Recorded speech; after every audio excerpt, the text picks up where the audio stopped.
And this is the Chuck Snow collection. Take us through it, Chuck. Hi there, Chuck Snow, CEO here. Well, this is Petunia 2. This is a 63B model Mack that was restored over an 8-year period, not by me, by a friend of mine, Bill Alexander in Ohio. He put a Kenworth box. It's got a 673 engine and a 5x3 triplex Mack transmission. So it's a Kenworth sleeper. Yes, Kenworth sleeper. Right. And back in the corner there, we have Speedy that's tucked away. Speedy. Speedy, yeah, that's a little single axle that we picked up out of Amarillo, Texas.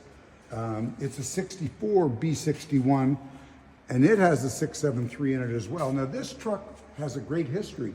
It was driven by one man from time it was new, who bought the truck from his boss and hauled cattle with it around the Amarillo area. It's just this little single axle. Beautiful. He was a farmer and he hauled cattle for his neighbors in the community. Right. And then over here we have Big Ben, and Big Ben is a 73 F model cabover sleeper Mack.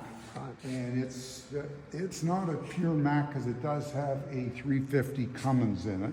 Right. I started out with a truck identical to this. It was a 66 with a hell of a lot shorter. So your first truck as an owner-operator was a cabover Mack? Yes, identical to this one. Wow. Except green and white. So that's why you got this one, but the ultraliner that you've got coming is... That's it, the cruise liner. That's just Cruise liner. one of those trucks I always wanted. Right. Well, I always wanted all of them. Yeah, they're beautiful. Can't wait to see that one. So this one's got an extended chassis by the look of it, right? Is this an aftermarket? Now, I don't know whether the frame was stretched out. At the time, they were running long frames that they were in out of the west for running the mountains. Right. What So sort of that was- Cummins? Yeah, that's a Cummins engine. What size, do you know? 350. 350 Cummins. Yes.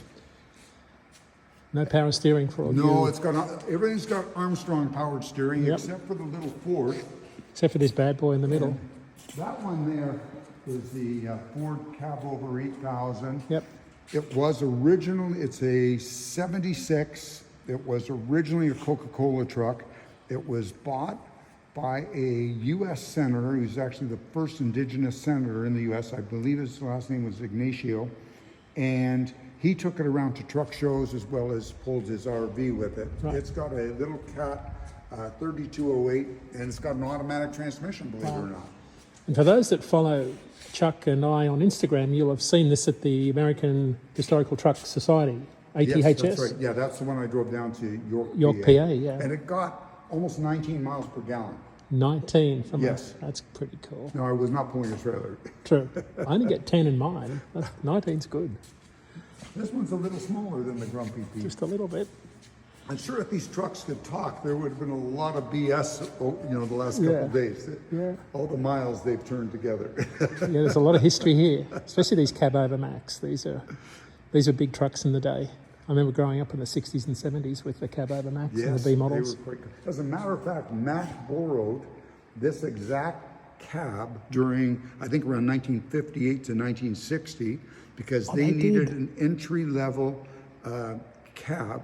For local city work. The B model wasn't cutting it, and they needed something, and this is what they came up with. They borrowed this from Ford, or at least the design from Ford, and they ran Ford. You'll see the odd Ford truck at shows, or a Mack truck that looks identical to this. So tell us about the new acquisition. That is a 1983 Mack cruise liner. This is one of the nicest Mack cabovers I have ever seen in my life. Yeah. I flew down to Wisconsin last Saturday to take a look at it and to test drive it. Matter of fact, I just got some information from the fellow that owns it now, so we can start processing the importation into Canada, which takes a little bit of work. Now, you posted a video on that. I might have to get a copy and splice it into this video. Not a problem. Be my pleasure. Yeah, it's a beautiful truck. It's one of the nicest colour schemes I've seen on a cabover Mack. Yes, it's got quite a history as well. Thank you, Chuck. This is the Chuck Snow collection.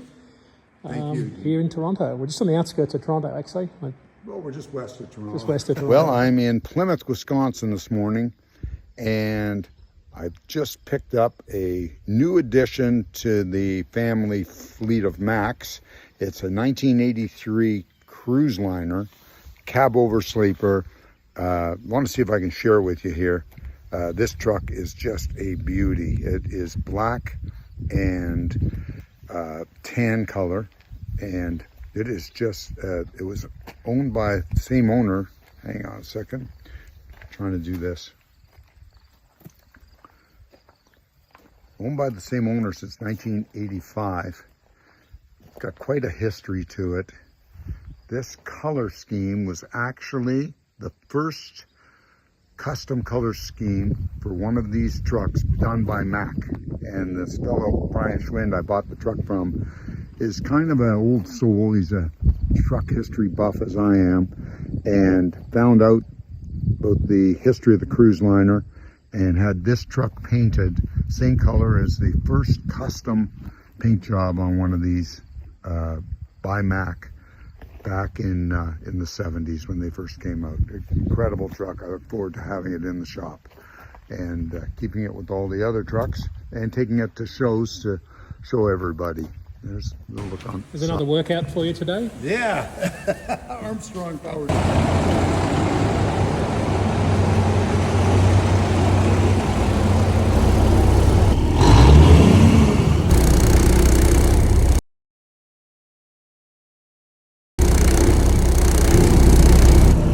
Inside Chuck Snow's cabover Mack.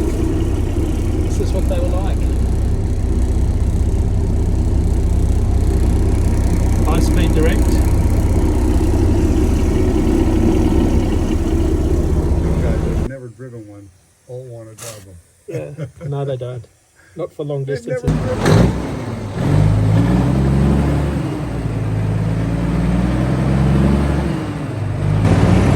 No power steering in these old Macks. It's a good thing Chuck does a lot of heavy weight lifting.